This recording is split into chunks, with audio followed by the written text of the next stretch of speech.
What's up? Welcome to this goalie build deep dive. Okay, this is going to have everything I've ever learned as a goalie about goalie builds. This is going to be my last goalie build, very last. I know I've said this, I think I've said this before, but it's gonna be my last goalie build. So I figure something out like that's groundbreaking, or EA changes something drastic. I have been getting a lot of questions about, the builds and my builds, especially in the comments. I'll be answering them all of them indirectly by explaining everything I know. Alright, so let's go in. We already know I have two builds, right? One's for one-timers, tips, and the other one is for breakaways, everything close in and close quarters. Alright, so I do not like hybrids. I'm going to say this right away. I do not like hybrids. Say whatever you want in the comments. I've taken so much crap for this, of saying this. I don't like hybrids, okay? You can say everything you want. I'm a great goalie and I have a hybrid.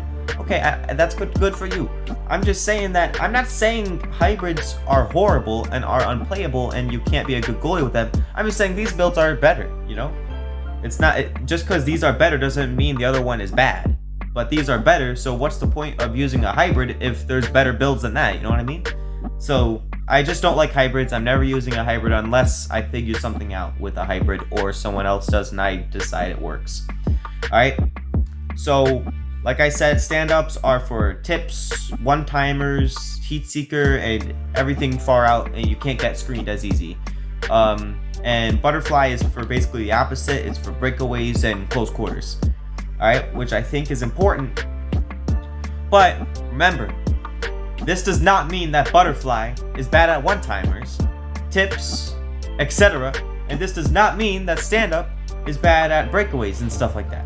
They are just better at certain things, and doesn't mean they are bad at others. So, just because my stand-up is better at one-timers than my butterflies doesn't mean my butterfly is horrible at them. My butterfly, I save so many one-timers with my butterfly, you don't even know. Even 1T. But my stand-up is just simply better at it and has a way higher chance than my butterfly, but that doesn't mean my butterfly has a way lower chance. Alright? So basically, if I see the other team has a bunch of 1T, I'll use my stand-up. If I see they have a bunch of close quarters, I'll use my butterfly. Alright? But here's the catch, for me at least. I exclusively use my butterfly for 4s. I do not use my stand-up for 4s. I do not use it simply because there are just a lot more breakaways and close-in things, and it's just too risky. Way more 2-on-1s and stuff. It's way too risky to just use a stand-up. So I use my butterfly exclusively for 4s, but in 6s, the rule still applies. I just explained that if they have a bunch of 1 to use, stand-up, etc. Now let's go into this build. Always be 6'5". Simply because I want my agility to be as low as humanly possible, with my speed still being at 90. I like my speed at 90. I will explain the agility later, okay? It is the juiciest part, if you will. So, let's go in. Glove high, glove low, 5-hole, hands, all that. Don't do anything, alright? You can say what you want. You can put this up to a 99. And you will get the same exact results as if it was an 82. Alright? You'll get the exact same results. But what I'm trying to figure out here is, why can't I... Oh, that was weird. Oh, I have to have it like this. Okay, never mind then. So let me have that like that. The reason I still have... I don't have a -5 is because, like I said in my last one, you can have them wherever you want. And supposedly to get the same reaction. But just in case, if they mean anything at all, I think they will matter most at their natural state. So if you are on Xbox, press X on all of these and it'll put them to its default position. And that's how I think it would be best. The goalie in its natural position is the best way to play, is my point. That's what I think, and that's what I'm going to stand by. Alright, I like my speed at 90. I like it, and I like my agility as low as possible. I wish I could put it to 0 if I could. But remember, speed is personal preference. You can figure this out on your own, whether you like high or low speed. Some people like low. I used to like low a lot. I played really well, successfully with low speed. But right now, I'm seeing myself playing with high speed because I feel like I play better. I can react to one-timers better myself. You don't need high speed, though, to be an elite goalie, though. Alright, now for the important part, agility. Put it all the way down. Put it down as hard. Just put it all the way as low as you can. That's why I'm 220 as well on both builds. Both builds have the exact same agility and speed. So your goalie will feel the exact same for both. Should. Now, let me explain why I think agility is important to take down all the way. So, basically, the reason I have the lowest agility is because, let's just read it. Agility determines how quickly you can change directions while moving around the crease. That's true. You change directions supposedly quicker. But that also means your animation is so disrupted when you move. You know when you move, like let's say my hands are my goalie, when you move and they take a shot, your goalie just keeps on sliding in that direction and gets a really late reaction, like a late glove animation supposedly. That's the high agility. And I can prove this by saying when I have low agility, you can still slide out of the way like that, but I get a way quicker reaction. I'm like, what is it, lag? What's happening? And it's the low agility. It's the low agility. And so the high agility, when you're moving that much as a goalie, it disrupts the animation. The computer is the agility. The agility is the computer. So when you're moving in the wrong direction, it waits till you're done moving before the animation actually kicks in, which is why you get a late reaction all the time. That's my best explanation. You get a late reaction because the animation waits until you're done moving because of the high agility. But with low agility, nothing's stopping the animation.